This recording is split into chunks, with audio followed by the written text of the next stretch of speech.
پھر جناب یوسف علیہ السلام سے ان کے بھائی ملے، پردہ فاش ہوا، پہچان لیا گیا کہ یہ وہی یوسف ہے جس کو ہم نے کنویں میں ڈالا۔ معافی کے طلبگار ہوئے، باپ کا حال پوچھا جناب یوسف نے،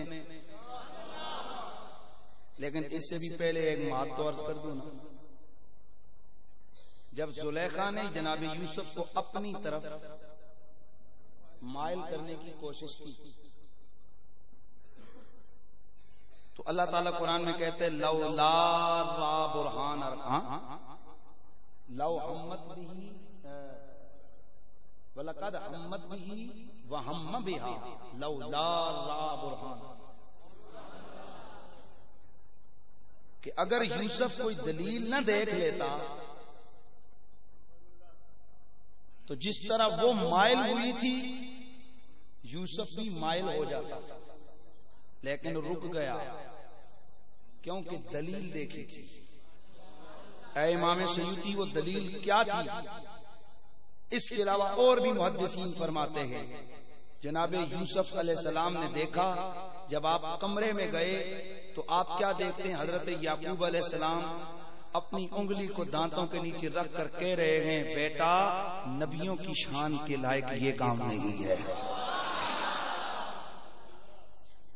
تو مجھے یہاں کہنا ہے، مجھے یہاں سمجھانا ہے کہ اگر یعقوب علیہ السلام پیغمبر ہو کر اپنے بیٹے کی مدد کر سکتے ہیں اور ان کے احوال پہ ان کی روحانی اعتبار سے وہ نظر رکھ سکتے ہیں تو جو ان کا امام نبیوں کا سلطان ہے ان کی نظر میں کتنا کمال ہوگا۔ لیکن جو دلیل بنانے لگا اللہ کا قرآن کہتا ہے حضرت یوسف نے جب سنا کہ میرا باپ میرے والد جناب حضرت یعقوب میرے لیے رو رو کر ان کی آنکھوں کی بینائی جواب دے گئی ہے تو آپ نے اپنے بھائیوں سے فرمایا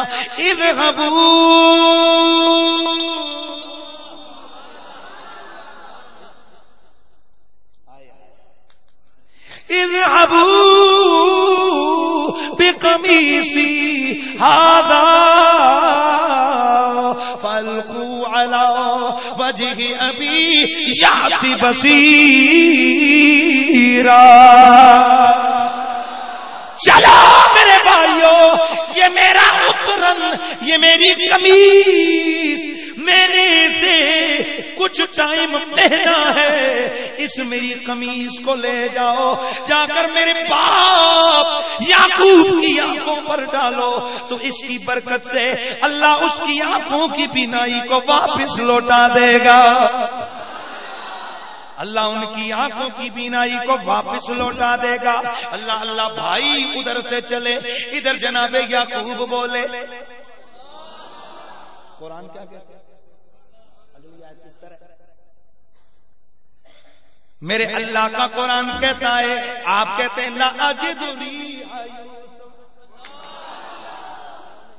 میں نے یوسف کی خوشبو محسوس کی ہے۔ بیٹے کہنے لگے او ابا جان انکا لفی ضلالک القدیم،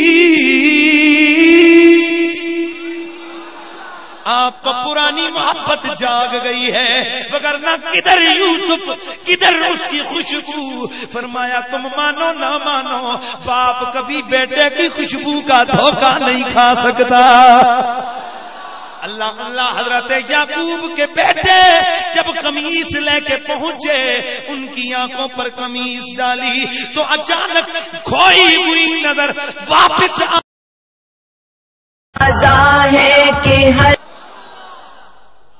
اندر نکل لیا۔ سونیا یہ برکتوں والی چیز کو میں نیچے پھینکوں؟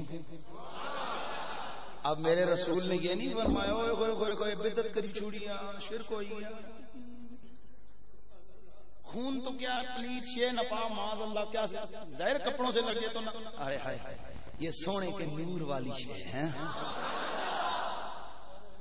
اس لیے مفسرین نے لکھا ہے، محدثین نے لکھا ہے کہ میرے اور آپ کے جو فاسد مادے ہیں وہ ناپاک ہیں، رسول اللہ کے جسم سے یہ فاسد مادہ نہیں نکلتا تھا، وہاں پر جب وہ چیز نکلتی تو وہ ایسا لگتا جیسے خوشبو ہی خوشبو ہو گئی ہے.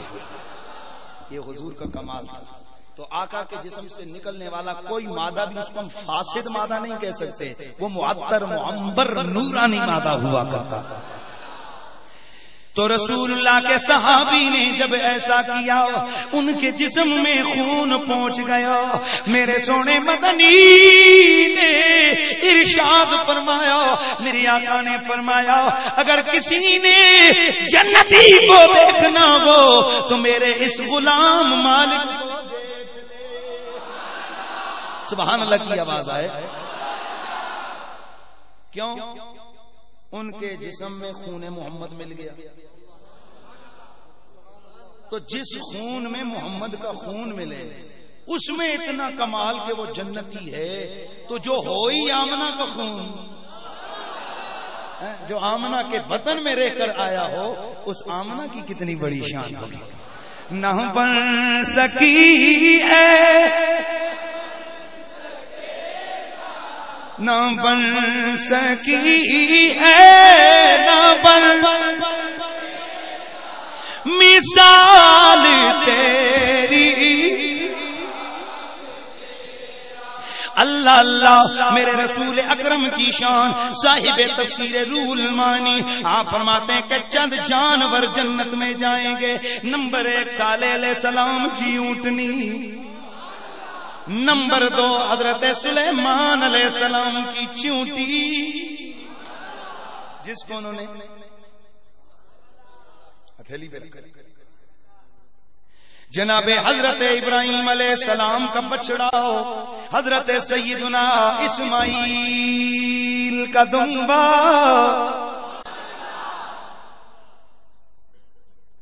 سمجھ آ رہی؟ حضرت سلیمان کا ہدہد. خبریں دینا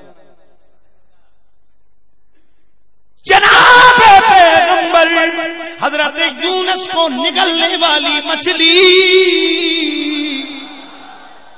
جس مچھلی نے انہیں 3 دن پیٹ میں رکھا وہ جنت میں جائے گی. میرے رسول اللہ کی اونٹنی جس میں میرا نبی سواری فرمایا کرتے وہ اونٹنی جنت میں جائے گی. اس کا نام یا قصوہ یا عدوہ. میرے سونے مدنی کی اونٹنی جنت میں جائے گی. حضرت سیدنا یونس کی وہ مچھلی جس نے انہیں پیٹ میں 3 دن رکھا وہ جنت میں جائے گی. اصحاب کہف کا کتا، اصحاب کہف کا کتا جو ان کے لڑ لگا وہ جنت میں جائے گا.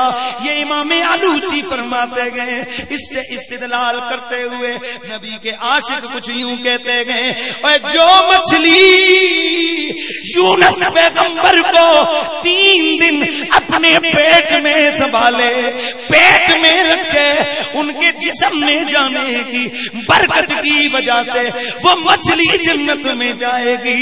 تو جس ماں نے میرے تیرے نبی یونس کے امام کو 9 مہینے اپنے بطن میں سنبھالا ہے وہ ماں جنت سے باہر کیسے رہ سکتی ہے؟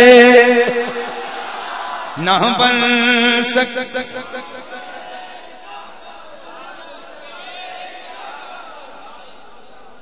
نہ بن سکی ہے، نہ بن سکی ہے، نہ بن مثال تیری. پیار سے آواز ہے، مثال تیری نہ بن سکی ہے، نہ بن سکی ہے، نہ بن سکے گا.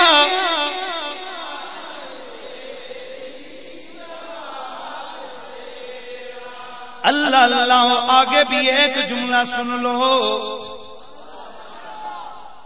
ایک یہودی میرے رسول کا سخت بیری، میرے نبی کے نام سے چڑھتا، گھر والوں پر پابندی لگائی ہوئی، اس کو کبھی دیکھنا نہیں ہے۔ کوئی سوال کرتا کہ کیوں نہ دیکھیں تو جواب دیتا کہ معاذ اللہ اس کا چہرہ بھی جادوگر ہے، جو اسے دیکھتا ہے اس کے چنگل میں پھنس جاتا ہے۔ ادھر میرے مصطفیٰ کا گزر ہوتا ہو، اعلان ہو جاتا چلو عورتیں بچے گھروں میں چلے جاؤ، محمد آ رہا ہے۔ آمنہ کا چاند متانا تو وقار سے گزر جاتا، اللہ کا کرنا اندھا ہو گیا۔ بڑے پیار کی بات ہے، اندھا ہو گیا، ادھر اندھا ہوا، بینائی چلی گئی۔ امیر تو تھا ہی، بڑا پیسہ لگایا، کوئی طبیب